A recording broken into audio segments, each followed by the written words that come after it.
Welcome everyone to this week's video lecture for History 1306. Our topic for this week is going to be World War II. So, we're coming out of the Great Depression and the interwar period. We took a look at the rise of the Nazi regime in Germany. And of course, as we discussed in our last lecture, the first really sort of military or expansionist aggression that we see out of Germany comes towards Austria in 1938. They invade Austria and they call it the annexation of Austria or the connection. It's what the Germans call the Anschluss. And of course, Europeans start to get nervous about that invasion of Austria, but ultimately Hitler is able to sort of put their concerns to rest. He says, look, I'm not invading a foreign nation. I'm simply going in and connecting the German people back together. That's why we call it the annexation or connection, the Anschluss. And that's an excuse that European leaders are largely going to accept, and they're going to basically just let that slide and let Hitler move on. But, of course, when you trust a guy like Hitler, they say, all right, you invaded Austria, you can keep Austria, but no more. You're not allowed to go anywhere else. They send this real stern warning. Hitler, you better be careful. Don't pull this again. And, of course, when you let a guy like Hitler do that, he's going to do it again. So, in 1939, the Germans will invade Poland, but they don't do this alone. The Third Reich, or Nazi Germany, is going to invade from the west, and the Soviet Union is going to be working with the Nazis, and they'll be invading in the east. Now, the Soviet Union, by this point, has fallen under the fascist regime of a guy named Joseph Stalin. Stalin's an interesting figure, and we'll talk quite a bit about him when we get to our lecture on the origins of the Cold War. But Stalin, by the time that World War II broke out, had already killed millions of his own people, political dissenters, people who were against his rather hostile takeover of the Soviet Union.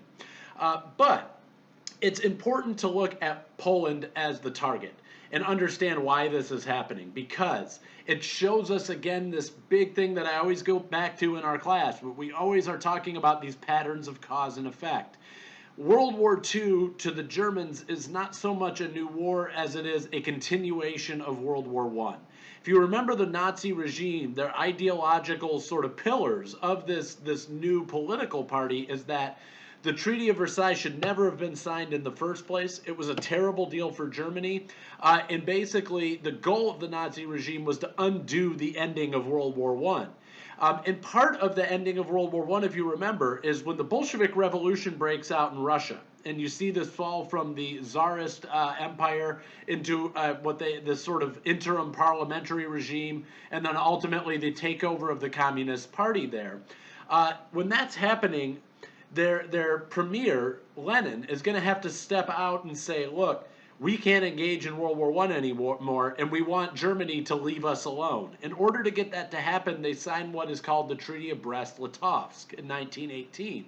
As part of the Treaty of Brest-Litovsk, the Soviet Union is going to sign Poland over to Germany, or at least parts of Poland. And so, as far as Germany is concerned, this isn't an invasion of a foreign nation. This is them taking back what is rightfully theirs, what was taken away from them in the Treaty of Versailles. And so that's why Poland is the target. So the Germans invade from the west, the Soviets are going to invade from the east in 1939, and they both establish puppet governments there. In the west, the western Polish government answers back to Berlin. The eastern side is going to be answering back to Moscow. So Poland is kind of an interesting case because the independent government of Poland kind of goes underground. They go into hiding. They take flight.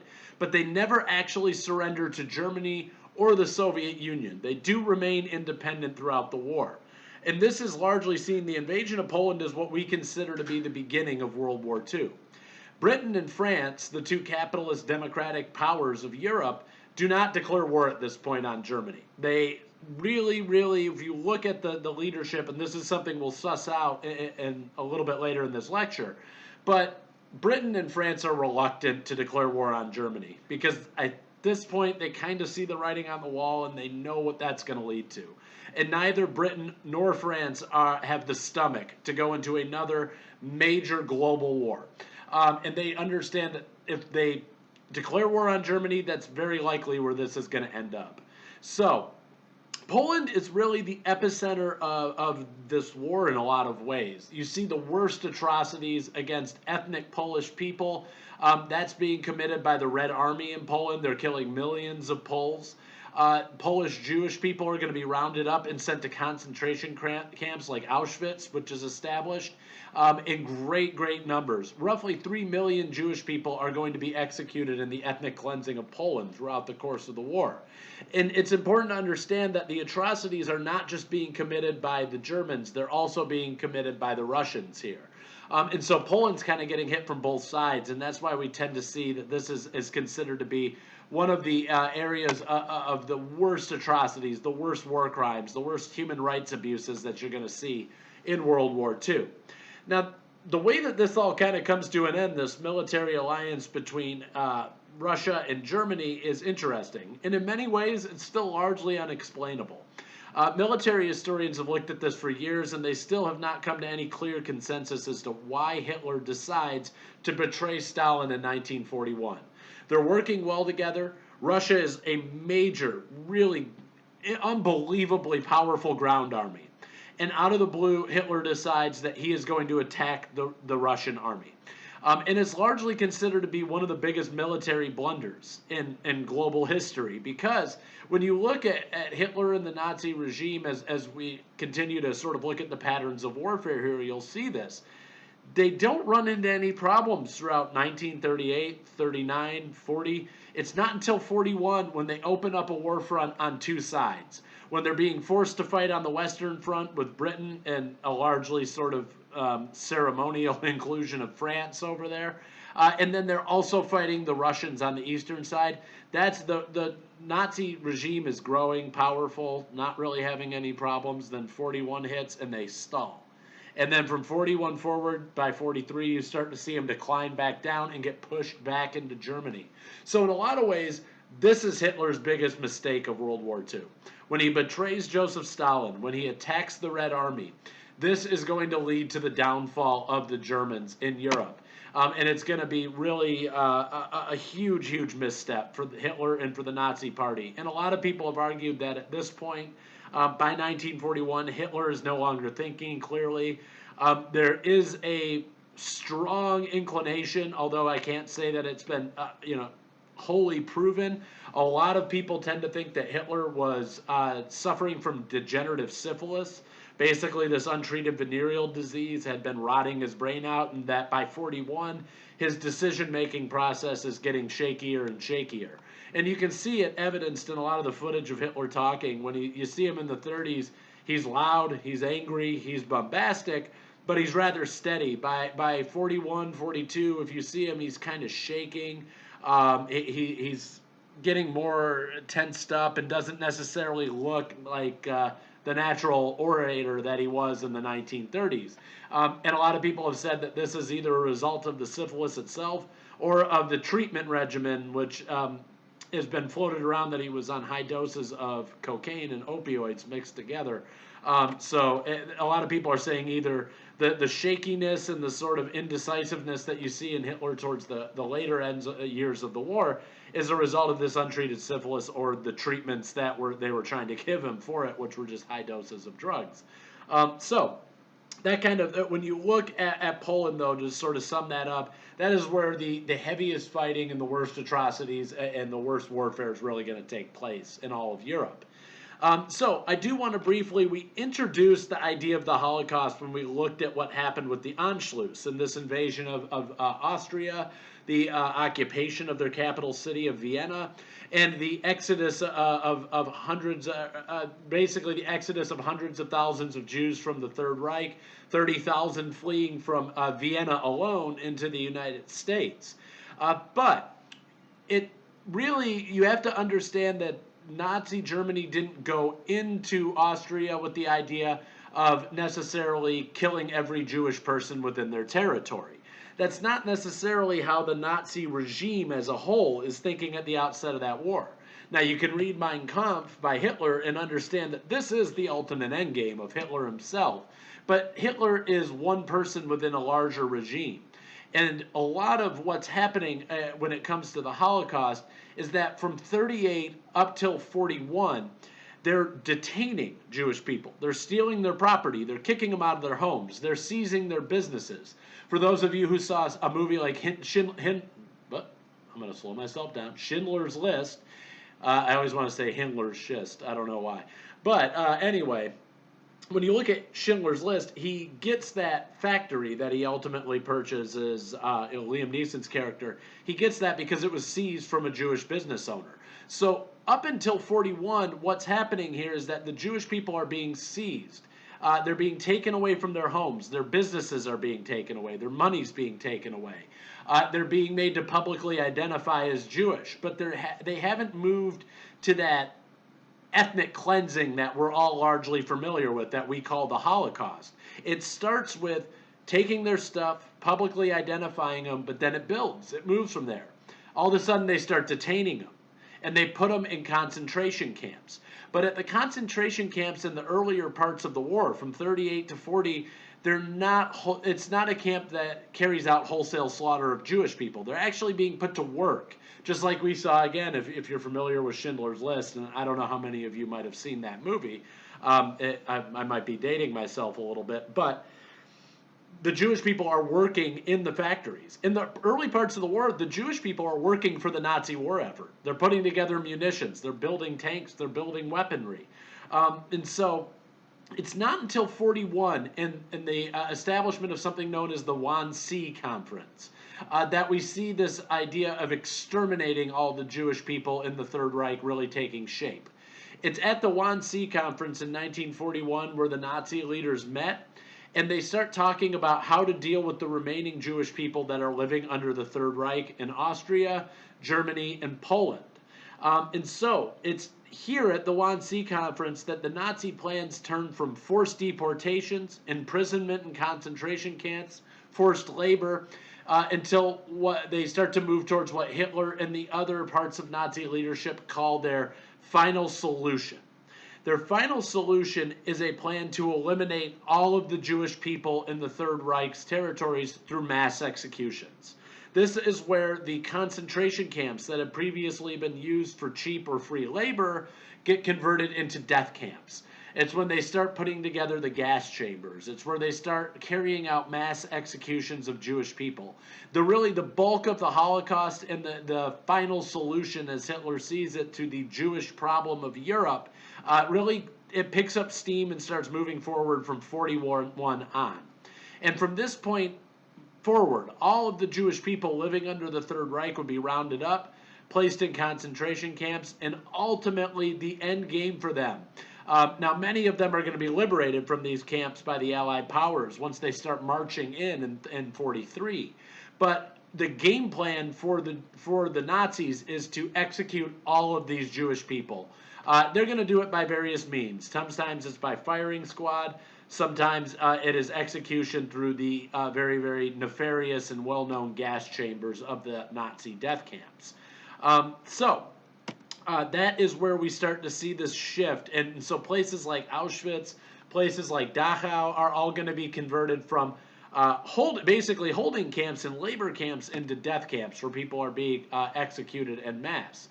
And you can see that when I put a map up as part of our PowerPoint slide, there you can see that in the western parts of the German Empire, you're seeing that most of those places were set up to put Jewish people and non-Jewish people into forced labor. Now, that's not to say that people aren't dying there. They're going to die of starvation, torture.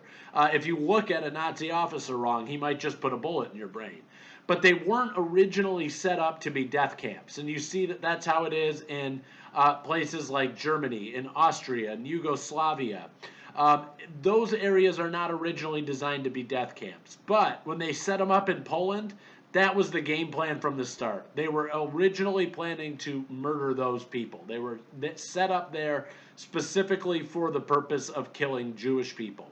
And so that's what you're seeing take place in Poland. And again, it contributes to what I was saying about Poland really being sort of the epicenter of the atrocities in this warfare. So it is important to look at this early point in the war to see what are the other European powers doing. I know we're in a U.S. history class, but just like with World War I, the United States doesn't enter until kind of late in the game. The warfare has already taken shape. The sides have been drawn, and that's when the United States gets involved.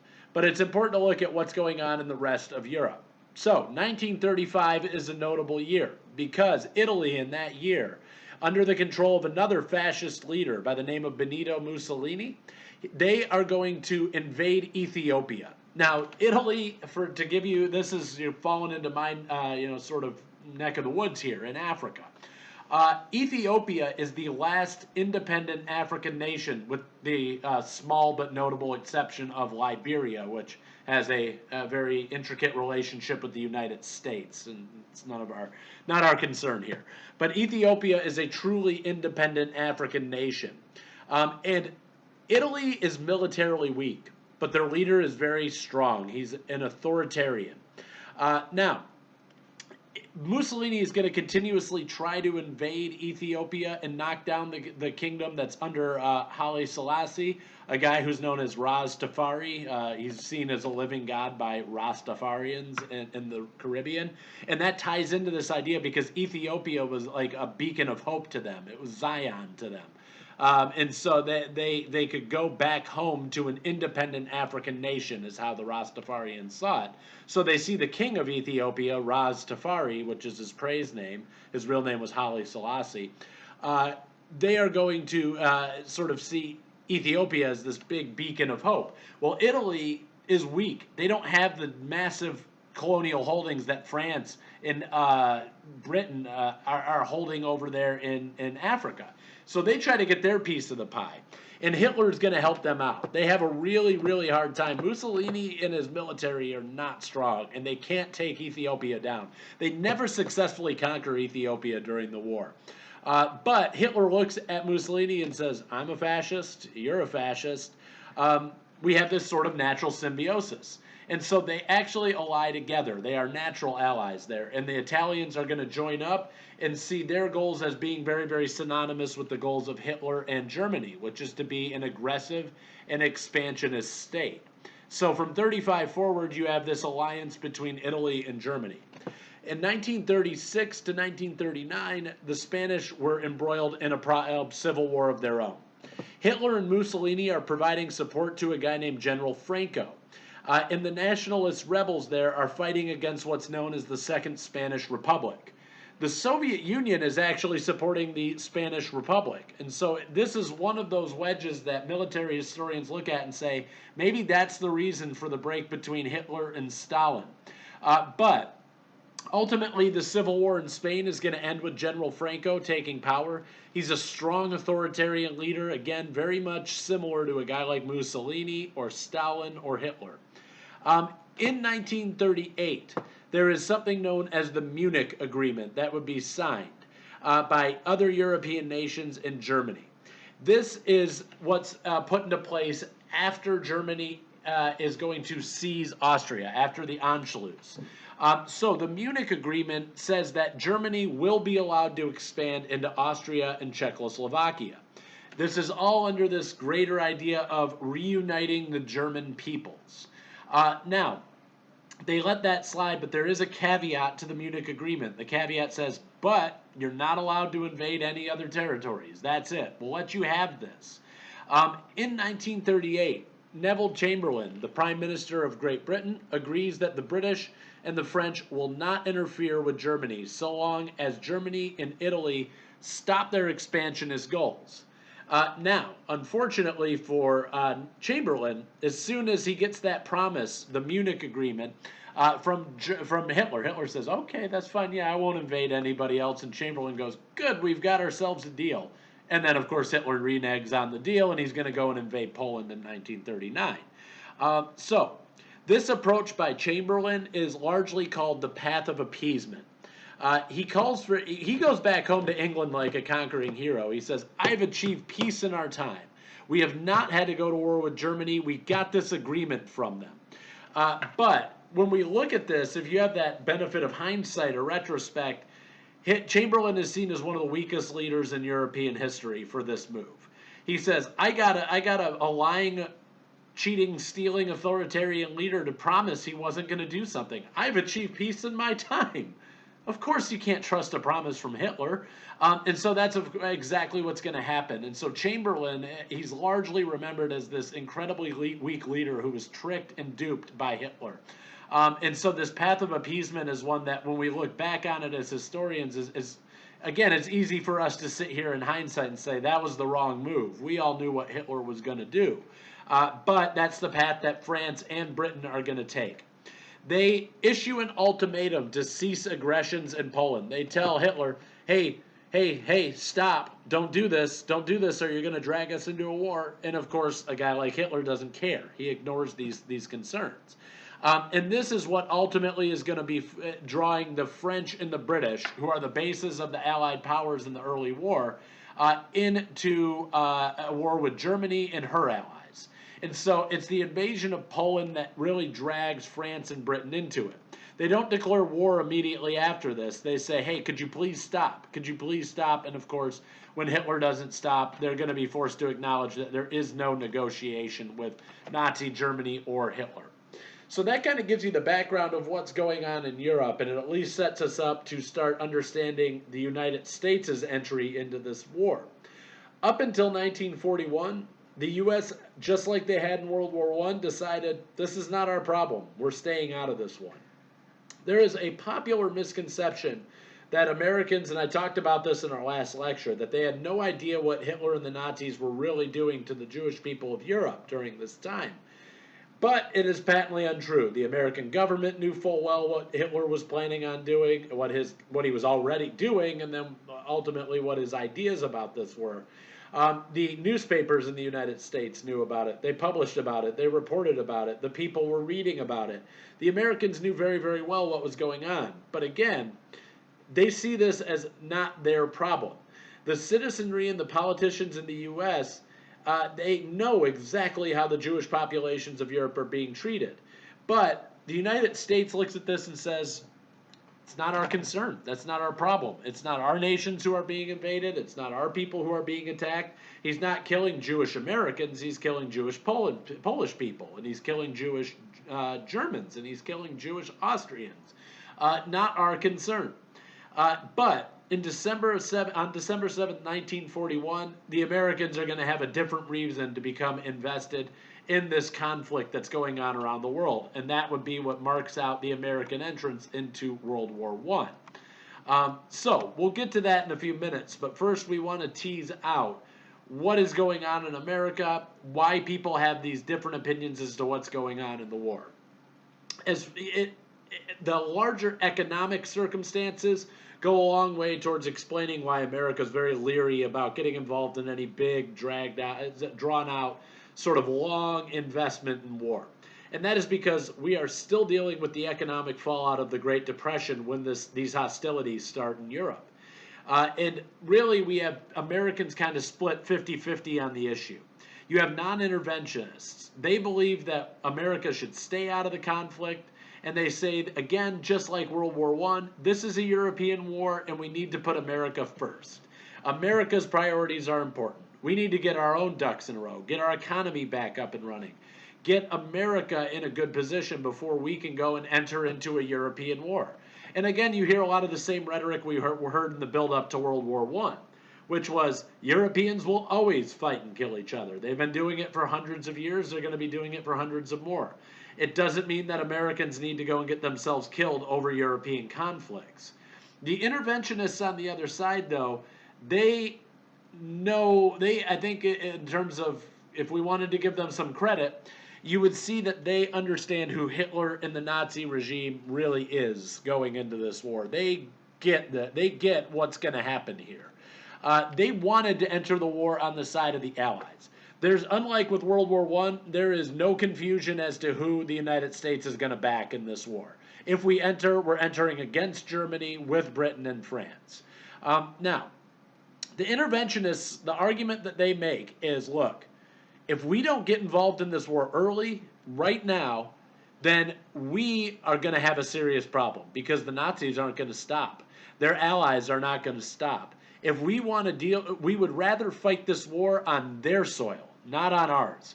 And the big concern of interventionists is if we let the Nazis just keep rolling over everybody, they are going to be powerful enough to strike out at us here in North America.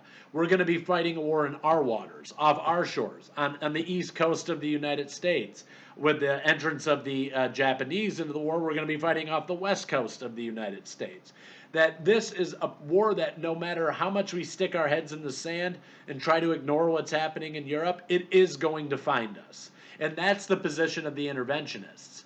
And so you can see how the people in the United States are kind of looking at this war and seeing, this is not necessarily something we want to get involved in, or there's other people thinking, well, this is something that we better get involved in earlier. It's going to end up right here on our doorstep. So there is still a strong push for interventionists in the Senate. You're going to see the interventionist senator by the name of Gerald P. Nye, who's from North Dakota. He starts looking at the role of America's arms makers in their decision to enter World War I on the side of the Allies. And he comes up with this really clear conclusion that the United States didn't enter World War I for any other reason than to ensure an Allied victory because they owed us the most money. And so he comes up with this report and he puts this into public record. And when the Depression hit, France and the United Kingdom defaulted on their loans. And so Americans are saying, why should we help France or Britain? They didn't even pay us back for World War I. And so even though Nye is trying to get this investigation brought up, he ends up uncovering a very non-interventionist sort of stance, which is if we just stay out of this entirely and we don't get involved, what ends up happening is we get basically, I guess, let me start again fresh. The conclusion of this investigation was that the United States never would enter World War I if we didn't want our money paid back for the loans that we had already given to France and Britain. So what the non-interventionists in the United States start doing is pushing this notion that we have to stay economically uninvested in this war, because if our arms makers start selling guns and ammunition to the French and the British, then they're going to want their money back and they're going to push us into war to make sure that the Allies win so that we can get paid at the end. So to ensure that we wouldn't have a repeat of that situation in the build-up to World War I, Congress is going to pass what is known as the Neutrality Acts, and they're passed between 1935 and 1939. Now, collectively, what these acts do is they restrict the sale of arms, they restrict loans, and any kind of trade deals being made with the belligerent nations. That's all belligerent nations, whether it's Germany, France, or Britain. So, the 1935 Act barred the sale of munitions or weapons to any belligerent nations.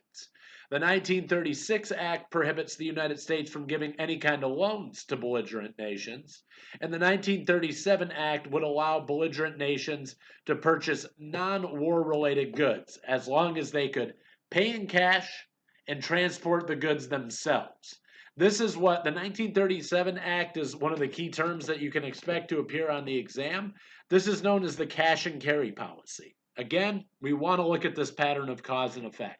This cash and carry policy is the most clear pattern that we can see of World War I being still very fresh on the minds of Americans. What they say here is, how did we get drawn into World War I? We kept taking goods and products over to, and people and all this other stuff. We kept doing sailing and moving around in the waters of the Atlantic, going back and forth between Britain and France and the United States. And the Germans attacked us because they assumed we were supporting their enemies in the war. And so what they do this time is say, we're not bringing it to you. I'm not going to put myself in a position where my ship gets attacked by Germany and then I have to declare war on Germany, like what happened in World War I. And so they say, if you want to buy stuff from us, fine, but you're going to come to us and we're not loaning it to you. We're not selling it to you on credit. You're going to pay us cash at that point. Cash in hand, you get your product, you pick it up, and you take it back. If anybody's boat is going to get sunk, it's going to be your boat, and then you can deal with Germany. And this is the ways that America is trying to stay out of World War II. We don't want to get drawn into this one in the same way as we got drawn into World War I. So, FDR is going to urge the world to isolate any aggressive nations and seek peace through diplomacy. He does this in a 1937, what's known as the quarantine speech. And he looks at this and he says, here's what we need to do. We need to just lock all these belligerent nations in and basically treat them like rogue states. We're not going to do any business with them whatsoever. But the non-interventionists look at this and they say, well, how exactly do you intend to do that? How do you hold Hitler in? The answer to that's fairly simple, and it's one that non-interventionists don't want to hear. That is, you bring your military to wherever they're at, and anytime they try and go beyond their existing borders, you hit them with the military. In other words, FDR says we need to isolate these aggressive nations so we don't all get dragged into war. But in order to do that, you're going to get dragged into war. That's what the non-interventionists see. And so when Hitler invades Austria and part of Czechoslovakia in 38, he convinces everybody he's just reconnecting the German people. Now, Hitler looks at the response to this. He goes, what is Britain and France going to do? Oh, they're not going to do anything. All right, cool. And then he looks at the United States too, and he says, what are they going to do? They're trying everything they can in their power to stay out of this war. So Hitler starts to look at the democratic powers of Europe and the Western world, and he says, you know what? These people are weak. They're pathetic. They won't stand up. They won't fight. They're not going to try and stop me. And in a lot of ways, this is what spurs on that invasion of Poland in 39. He goes, they're not going to do anything. Nobody has the guts to fight us. And nobody has the stomach to enter into war. So I'm going to take advantage of that and keep invading these other nations. And the United States contributes to that. With those neutrality acts, Hitler looks at us and says, they don't want to fight. They don't want to mobilize their army. They don't want to fight me. And so ultimately, he's going to see the entire West as being very, very weak. And he's going to take advantage of that throughout the war. Now, we're ready to start shifting into some of the early patterns of warfare here. You have the annexation of Austria and Czechoslovakia in 38, the invasion of Poland by 1939, and in 1940, Hitler is going to open up the Western Front. He'll invade Denmark and Norway first. This is not even really that's really all I have to say about it. It was that easy for the Nazis. They basically rolled through Denmark and Norway with little or no resistance. The governments fold. They basically say, okay, we give up. There is a strong coalition of underground freedom fighters that operate there, sabotaging the Nazis throughout the rest of the war. But politically, Denmark and Norway go down like that. It's real quick. Once the Nazis are firmly established in those northern parts of Europe, they march through Holland, Luxembourg, and Belgium with the intention of invading France. That's the game plan. Belgium, Holland, Luxembourg, this is nothing to the Nazis. There's no real strong military resistance in any of these nations. They're just stepping stones on the way to France, which is the big, big target that Germany is looking at. In 1940, when they're sitting at the border of France, the Nazis are going to unleash what they call the Blitzkrieg, or in German, that's known as the Lightning War. In English, that's known as the Lightning War. In German, it's known as the Blitzkrieg. So this is very much like the Schlieffen Plan at the beginning of World War I. They say, why go and engage all the way along the border to push the border back? What we need to do is just, bam, punch a hole in the border, move our troops through, and then attack them from the inside out. And that's how they're going to invade France, is they blast holes. They have a strong aerial support. They blast holes in the defensive lines of France right on the border. They march in through these holes, and then they attack France from the inside out. Italy, at this point in 40, is officially going to enter the war. They have already been allied since 35, but they enter the war on the part of the Nazis in 1940. And this helps to establish the Axis powers of Germany and Italy being sort of the bases there, and then Japan is going to enter in later. We'll see why. Actually, they enter in a little earlier, officially. But all that Britain is now officially, when we get to the end of 1940, the beginning of 1941, they are officially, both literally and in many ways figuratively, on an island. They are being forced to fight Germany basically alone for the remainder of 1940 going into 1941.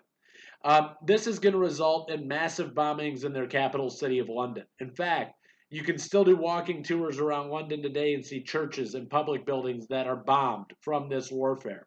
It's a lot of the British wave kind of rock stars, like for example the lead singer of the Who. He was born in the Tubes, which is the subway station of England in London. People had to hide out and sleep in the tube tunnels that are like a mile underground because the city's just being carpet bombed by Nazi planes. And so the British are now just holding out. France is essentially gone. Their government has been taken over by the Vichy government, which is a puppet government of the Germans and of the Nazis, and the British are kind of alone. So this is when the Germans are going to invade the Soviet Union. Again, that major military misstep by Hitler. The British have evacuated the French town of Dunkirk, and that effectively removes them from the mainland European continent. So they've been pushed back, and they're now fighting from their home territory in England, which, as you know, is an island across the sea. So they're off of continental Europe, and Hitler simply couldn't crush the British at home. And this is really, when you look at British involvement in World War II, it is incredible. It is remarkable. The willpower of the British people to sit there and sustain carpet bombings of their capital city day in, day out, every night, suffering with food shortages, suffering with material shortages, suffering because your home got bombed out and 3 of your family members died, and now you have to live in public housing and hide in a tube station all night. But the British, they persevere. They get through this. They survive. And that's all they need to do. And this really pisses Hitler off. He thinks, why have we not broken their spirit yet? Why have they not surrendered? The French surrendered like that. The Belgians, the Dutch, the Danish, the Norwegian, they all surrendered like that. England refuses to go down. And he just gets upset. And the people of Germany are starting to see this. And you know that the Nazis and Hitler are all about propaganda. It's all about public image. And he doesn't want propaganda turning against him. Why can't you take this small little island hanging off the coast of Europe? You've been able to overrun the rest of Europe. Why can't you get England? And this is something that Hitler is going to try to deflect attention from in his propagandists. And this is largely given as his reason for turning his attention eastward and invading the Soviet Union in 1941. This is a major tactical blunder. Again, we get the benefit of looking at it after a number of years and reading a lot of books about it. But Hitler gets really bogged down on the Eastern Front, and that's what it's called over there when he's fighting the Russians in the East.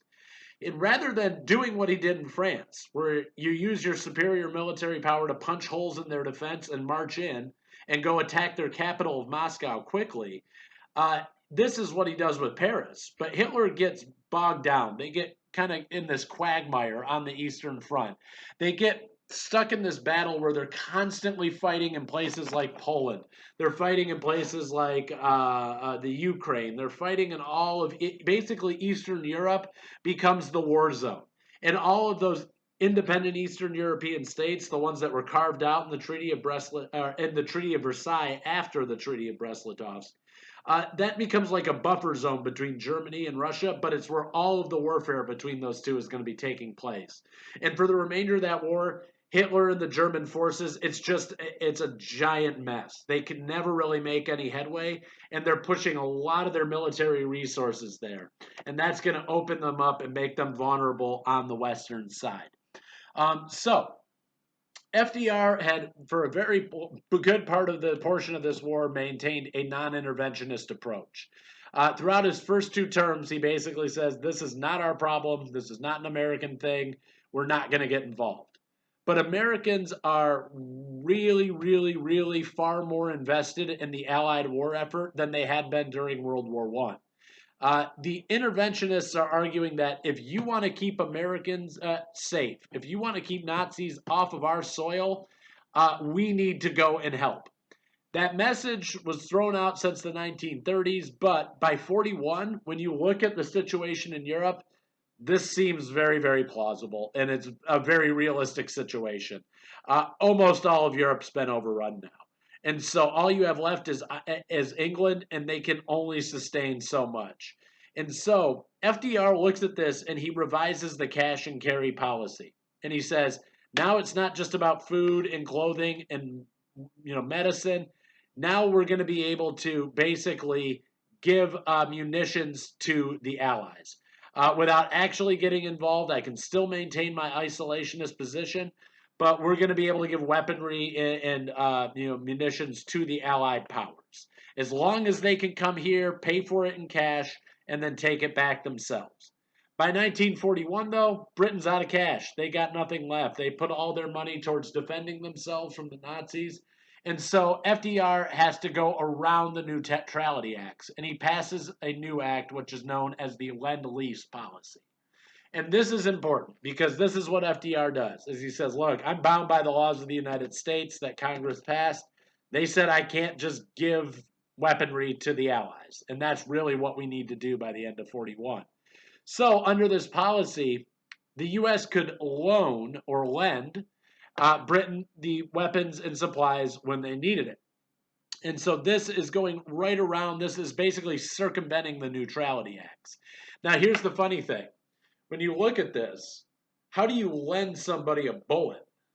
Are you going to get the bullet back when you've already shot it? How do you lend somebody mortar fire? How do you lend someone cannon fodder? I mean, these are the types of things. How do you lend someone a tank? What if it gets blown up on the battlefield? And so in a lot of ways, the idea of lending it to them is very, very much symbolic. It's saying, we're not taking money for it, so you don't owe us anything back, so that we're not officially getting drawn into this war. After the invasion of the Soviet Union, FDR extends the Lend-Lease policy to the Soviet Union as well, now seeing them as natural allies, seeing them as somebody who can stop the Nazi powers. Now, one of the people who is really pushing for neutrality, and you'll see this in the slideshow, you should see some familiar artwork there. A guy who is really, really anti-Nazi, well, everybody was anti-Nazi, that's not the best way of saying it, a very strong interventionist, somebody who felt we needed to attack the Nazi regime before they came to us, was the cartoonist Dr. Seuss, Theodore Geisel. He is really, really strongly in favor of being proactive and going out and attacking the Nazis. And you can see that he draws with his very familiar artwork. You can see like the Sneetches and the Grinch and stuff in all of his drawings. But it's all talking about how if we follow this path where we just let Hitler get away with what he wants, we stand back and we don't get involved, then ultimately they're going to be coming to our doorstep and we'll be dealing with the Germans here. Now, all the focus is on Germany. It's all about what Germany's doing, who are they attacking, how far have they gotten in Europe.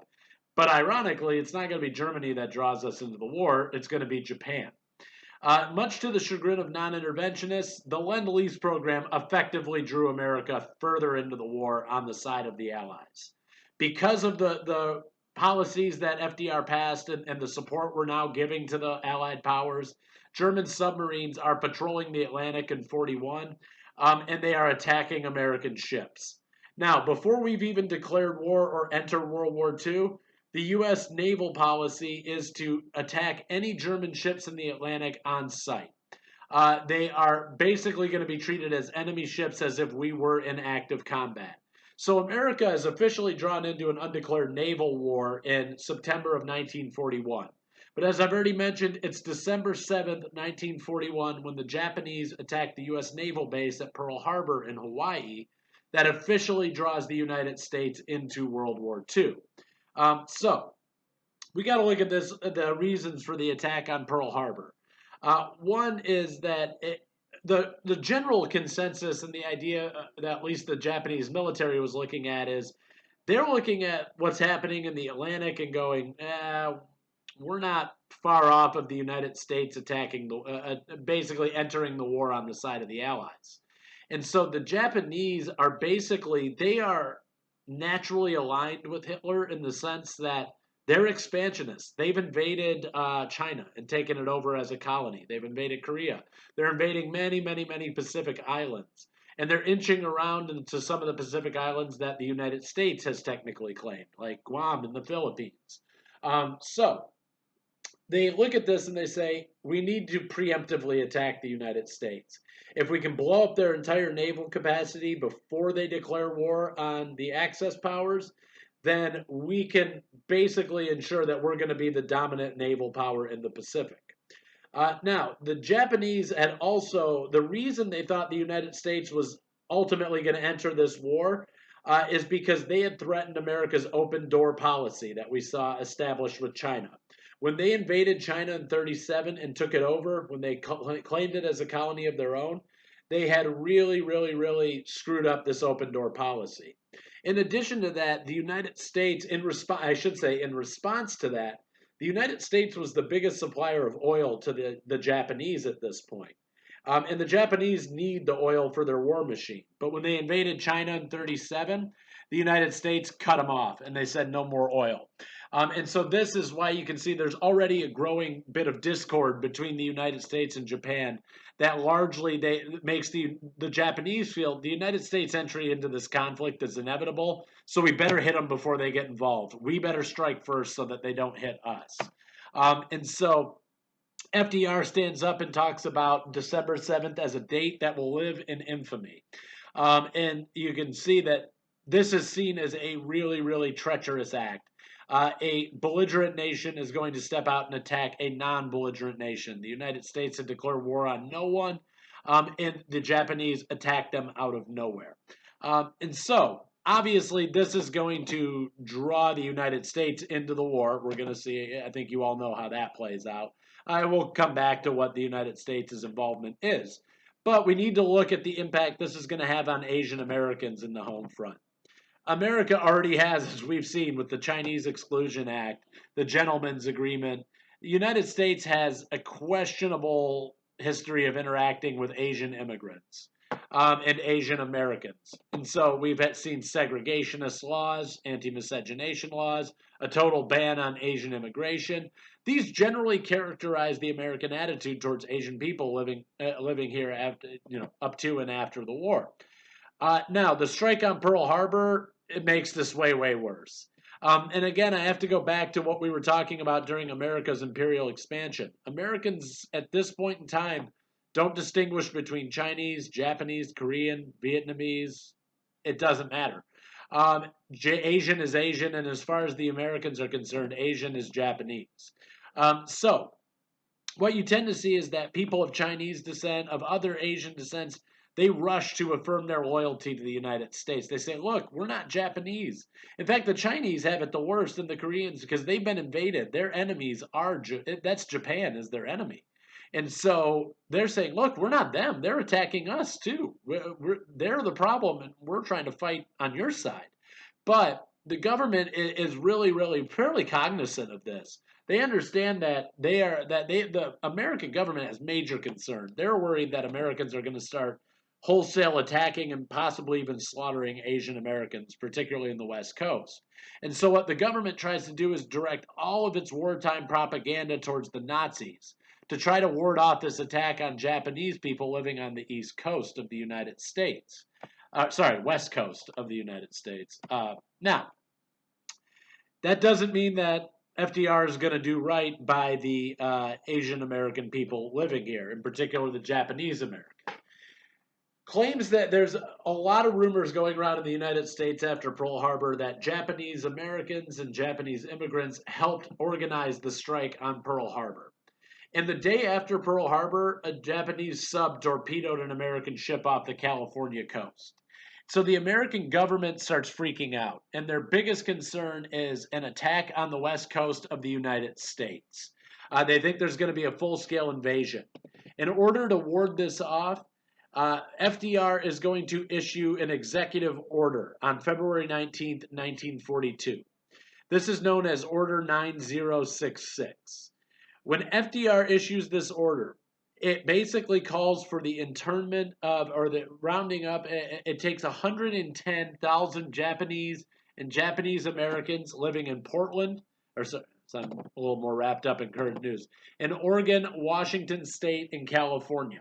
It applies to all these areas of the Pacific Northwest, and it rounds up all of the Japanese people and places them under barbed wire internment camps, under armed guard. And so they are going to be penned up inside these holding zones and under watch of armed guard for the duration of the war. Now, what is a little bit weird about this, and what might be somewhat confusing to you, is that in Hawaii, there is no internment of the Japanese. And so this is the area that was attacked. This is the area that came under direct assault. But the Japanese Americans in Hawaii represented about a third of their economic output, and they were too important to be placed into internment camps. And so, in the area where the attack actually happened, there is no Japanese internment. But here in the mainland United States and the Pacific Northwest, FDR issues this order and locks up 110,000 Japanese and Japanese American people. And so, this is widely considered to be one of the worst human rights abuses of the United States government during the war. FDR really took a black eye for his reputation on this one.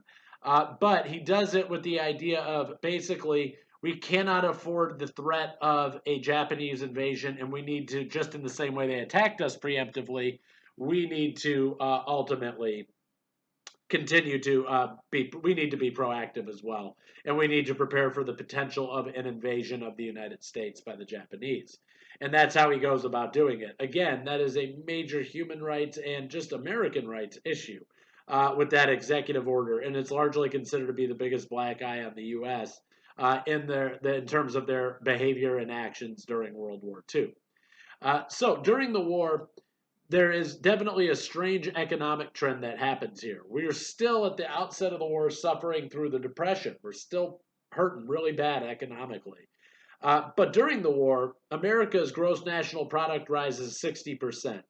17 million new jobs will be created to fuel the war effort. We need new factory workers to build tanks, planes, Humvees, Jeeps, all these other things. We need people to put mortar shells together. We need people to put bullets together. We need people to put cannon fodder together. We need people to build tanks. It's just, there are tons and tons of new jobs created as a result of World War II. All of the factories in the United States are quickly converted into weapons manufacturing plants, and money starts flowing into the economy. And as this happens, the federal government actually starts to become concerned about inflation, that we're taking too much federal money that's being spent on the war effort and infusing it into the private sector. And consumer goods actually start to become scarce due to their being directed towards the war front. And so this will become incredible. You have things becoming incredibly expensive, forcing the government to impose wage and price regulations. So the government starts rationing up resources, and they set an allotment for each American household. This is known as war rationing. They say, look, every household gets a carton of eggs a week. You get 2 quarts of milk. You get this much bread. And that's because we're really trying to, it's different from warfare now, where we don't remember it's going on until we turn on the news. Back then, people tightened their belts. They spent money, they suffered on their own to contribute to making sure our soldiers were comfortable and taken care of overseas. Now, government spending during this time explodes. It goes from $9 billion, already super inflated from the 1920s, in 1939 to $106 billion government budget by 1945. So, in addition to that, you have 16 million people going off to war, and because of that, women are largely filling in the roles of the domestic economy. During the war, nearly 19 million women were in the American workforce. That represents a huge jump up from the pre-war period. And so in a lot of ways, women enter the public sector and they enter into a lot of jobs that were traditionally seen as male jobs because of the need for workers in World War II. We have 16 million people leave, and then 17 million more jobs are created. And in many ways, this is how the United States is going to find its way out of the Depression. And it really has the World War II has this unique impact on the American economy. One, you have millions of jobs being created as millions of working age men leave for the war front. So this actually creates a labor shortage in which we need to hire more people. We have more jobs than people. That's usually a good problem to have. Now, the government spent huge sums of money on the war effort. Overall, when you look at the course of this, it's about 323 billion US dollars spent on World War II by the US government. And what the government tends to do is they push the wartime debts down the line. Basically, they say the American people are hurting from the Great Depression. They're hurting from, contributing to this war effort and seeing some shortages of consumer goods in the American public. So instead of passing the tax on to them, we'll just push it down the line and the next generation of Americans can take care of the bill. And that's exactly what's going to happen. And we see a major economic downturn in the 1970s in the United States. And in many ways, it's because that tab came up due. And the next generations were going to have to pay that. So, race plays a huge factor in this war as well. Certainly, we're talking about a time period that African Americans are not being treated as equals in the United States, and they're certainly not being treated as equals on the war front either. But in the initial outset of this war, racism trumps the labor shortage. We need workers, but American industries are still refusing to hire African Americans. It's a really strong civil rights and working rights and voting rights advocate by the name of A. Philip Randolph, who's an African American leader and labor organizer. He threatens FDR with a 10,000 person strong protest at the Lincoln Memorial in the midst of the war. This would be a humiliating distraction. And so FDR issues another executive order in the course of this war. And that executive order says that there is no discriminatory hiring practices in the defense industry or the federal government. And so in this way, FDR makes a strong and conclusive statement. You cannot use race as a way of judging someone's capability when you hire them. And he does this because we need African Americans in the workforce to support the war effort. So African Americans are definitely supporting on the home front. They get into these factory jobs like everybody else who's working to produce what we need for the war front. But African Americans are also fighting in this war. And when they do, they come back home with changed men. They look at what's going on in the United States and they say, hey, look, we all just went and laid our lives down for the glory of the United States, for freedom and democracy and these ideals we keep talking about. Then I come back home and I live under segregationist laws. I can go die next to a white guy in Europe. We can get our brains blown out together. But when I come back home, I can't sit at a lunch counter with them. And so this is what's happening. And in a lot of ways, when you see the civil rights era kick off, again, cause and effect. None of these things are isolated. The push for civil rights in the United States in many ways is spurred by returning African American veterans who say, wait a minute. First of all, I've been in France where they don't have the same sort of really strong structural racist rules that the United States had.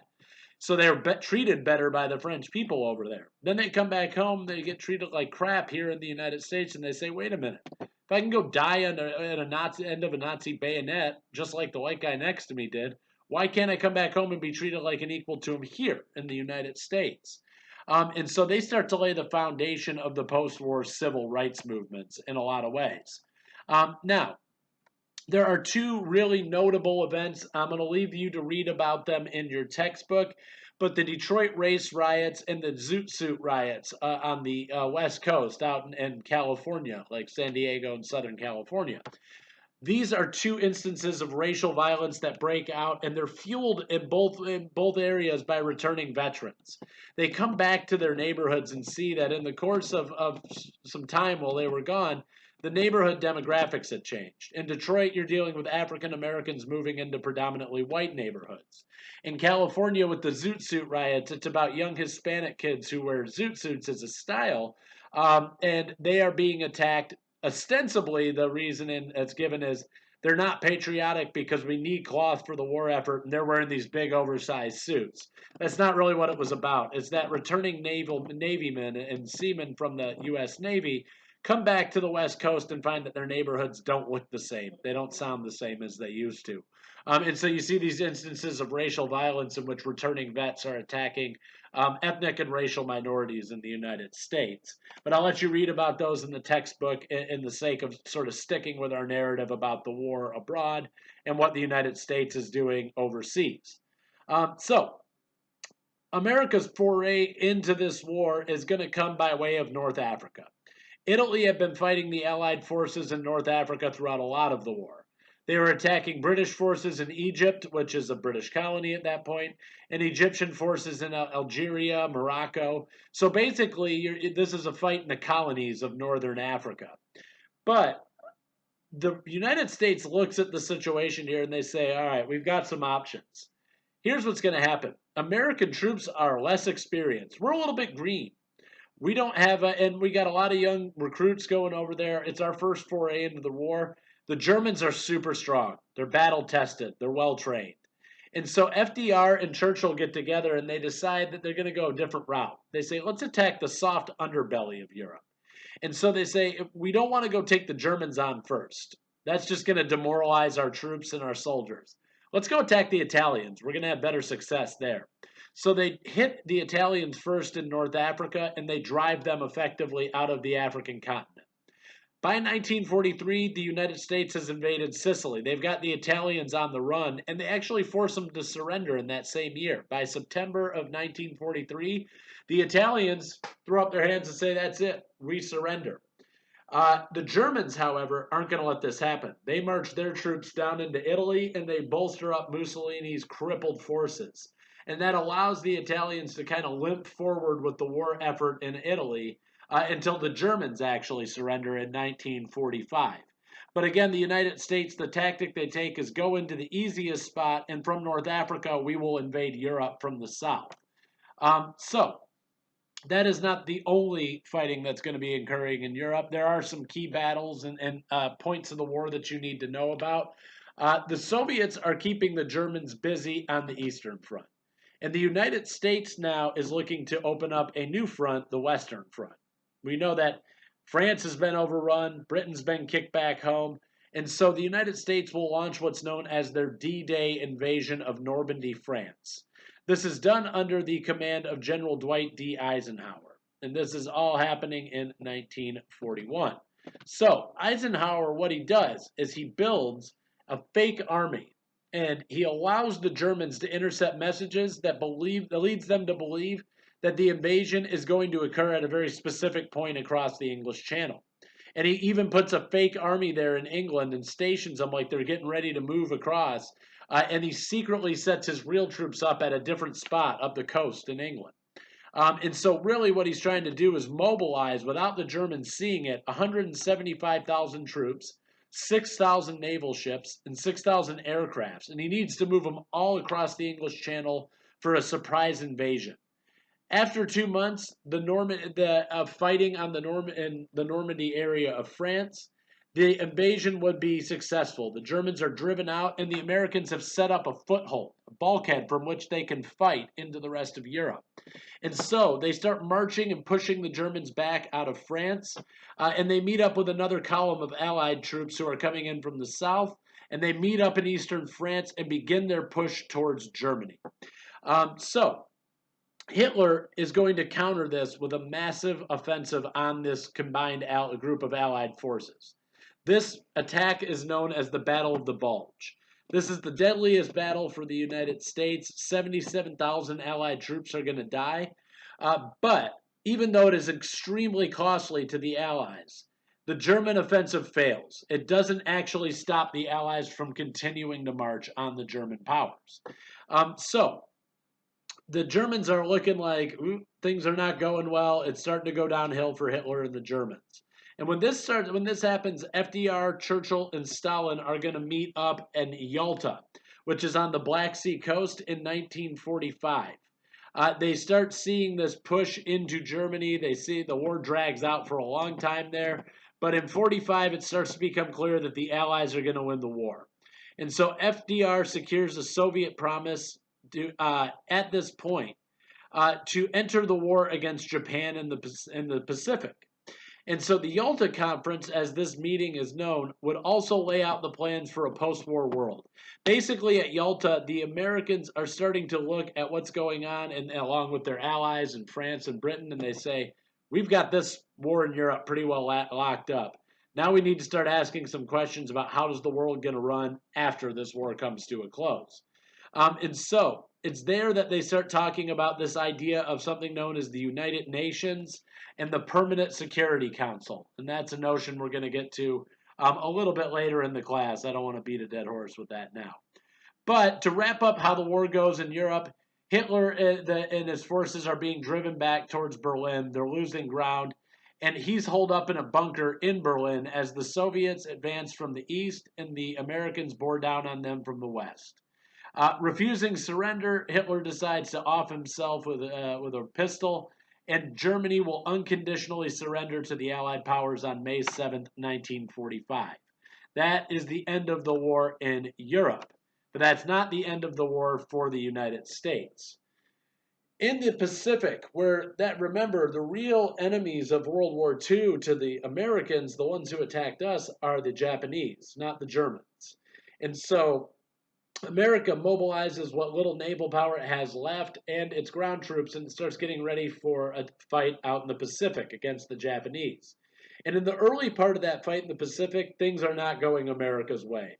America suffers defeat after defeat after defeat early on in this war. Now, in order to turn the tide of war in the Pacific, the United States, which is under the command of a guy named Douglas MacArthur, they go, it worked in Europe, why shouldn't it work in the Pacific? Let's strike out at the soft underbelly of Japan's empire. Let's hit the part that's least well defended. Let's hit the part where there's sort of outlying areas of the Japanese empire. And so the Americans start first by taking the Solomon Islands and Guadalcanal. And this would force the Japanese to retreat out of the South Pacific. And this has happened by the end of 1943. Now, in 1944, the United States would take the Marianas Islands. This is significant because once the United States held the Marianas, this is like in the central Pacific Islands, they could then hit the main Japanese homeland islands with B-29 bombers. It puts the United States in range of being able to bomb Japan's home islands. And so also at this point in time, the Philippines would be taken back by the United States away from the Japanese. So Japan, having been removed from the South and Central Pacific, at this point they know they're no longer fighting for victory. They're not going to continue to expand and fight the Americans out of the Pacific. That becomes clear that that's no longer the goal. But rather than doing that, they decide they're going to fight what's known as a war of attrition. And they're going to force the United States to come to the negotiating table and make some concessions to the Japanese. So Japan is ultimately going to start using different tactics. When it becomes a war of attrition, their soldiers start carrying out more what we would consider to be sort of crazy tactics. They're going to start fighting till the last man. So that's where you see that they, even if it's one guy against 1,000 British troops, or Allied troops, I should say, they never surrender. And ultimately, they're going to start using suicide bombings as well, kamikaze bombers who would go and attack the aircraft carrier decks. This inflicts incredibly heavy casualties on the American troops in every single battle we fight in the Pacific in 1944 and 1945. The pressure is mounting on the American government to bring this back under control because we're losing hundreds of thousands of soldiers over in the Pacific by the end of this war. While America's soldiers are dying in huge numbers in the Pacific, scientists in the United States are hard at work on a 4-year, $20 billion project. This is known as the Manhattan Project. It was a secretive undertaking in which scientists, many of whom had fled Nazi Germany actually, were developing the atomic bomb. And this would ultimately be tested in the New Mexican desert. But FDR, right in the middle of them building this I'm thinking FDR. Right in the middle of them building this new weapon, this nuclear bomb, this atomic bomb, FDR dies of old age at the age of 65. He had been in the presidency for 4 terms. No other president has made it that long. But what happens here, and what's more significant, is that they're building this very, very powerful weapon. And in the middle of this happening, Harry S. Truman, the vice president, who's a moderate Democrat from Missouri, ends up taking over the office of president. Now, here's the issue. Truman had no idea that we had been doing this. Only FDR knew this, and he didn't tell Truman. And so our vice president didn't know about the Manhattan Project until after FDR died. So he comes into office, and he's faced with what can easily be said is one of the most difficult sort of decisions that anyone's had to make in the sort of history of modern warfare. Truman looks at the decision like this. I can invade Japan's main islands with ground forces and a ground army. And then I hope that by blockading their islands economically, the Japanese will just surrender. He's looking at another option. And he says, I have this newly developed super weapon that I can use in a shock and awe campaign, and I can end this war real quickly. But it's going to lead to a lot of casualties amongst civilians in Japan. So what he's being forced away is, do I kill thousands of Japanese, basically innocents, Japanese citizens who have no part in the war? Do I do that in order to just end this thing, or do I give up tens and tens and tens of thousands of American lives trying to fight for those main islands? As you're probably aware, he decides to do the latter. And the bomb would be dropped over Hiroshima on August 6, 1945. And then the second bomb would be detonated 3 days later over Nagasaki and on August 9th, 1945. So this is the first time in the history of the entire globe that people are using atomic bombs and nuclear energy as weaponry. And it's going to have the impact that we thought it would, that that Truman was kind of banking on. Hiroshima is the first city to be bombed, and Nagasaki is the second. Now, you might ask, why not just bomb the capital? Why not go like straight into Tokyo and bomb it out? Why not go into any of their major manufacturing centers? Nagasaki and Hiroshima are not significant, but there's the difference. They are virgin ground. And what this is, this shows you the psyche of the United States and what we were trying to do when we dropped the A-bombs.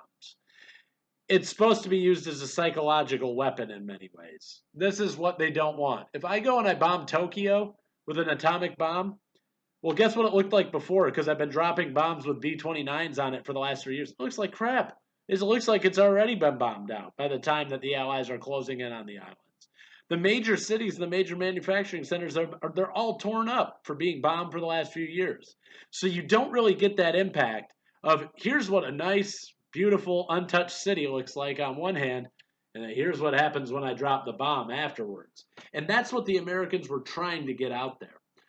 So this bomb is supposed to act as a psychological weapon to the rest of the world. The Soviets, excuse me. So I have a baby. It's just yawns all day long. So the Soviet invasion of Manchuria, which is a portion of northern China, after this happens, Emperor Hirohito of Japan is going to agree to surrender. He says, if the Soviets are about to attack me, the United States is already breathing down my neck, it's over. And Emperor Hirohito decides to surrender. Now, this is a big big step, because he is a living God. And to admit that he's too weak to actually see this war through to the end, not very godlike of him. So the Allies are going to deal with a sort of surrender with the Japanese, and out of courtesy to the emperor, we leave that imperial structure intact. Now, Japan is going to modernize very rapidly, and just like with the Queen of England, the Emperor of Japan becomes a figurehead. But Truman is realizing he had plans to ask for Japan to give an unconditional surrender, meaning that they could not leave their emperor in place. But he agrees to this deal, and Japan is going to surrender on September 2nd, 1945. And so that is what brings World War II to a close. That's where the hostilities are going to end. And so the United States is going to be on the winning side, and they're going to also be dealing with now the communist power in the Soviet Union, France and Britain, basically. Those are, and China, who is also going to get elevated into the sort of scope of a world power. Those 5 nations are now left trying to figure out, how do we rebuild after this incredibly devastating war? All right, that wraps up the lecture for this week. I'm going to tie it off there. If you have any questions, comments, or concerns, feel free to email me. Take care.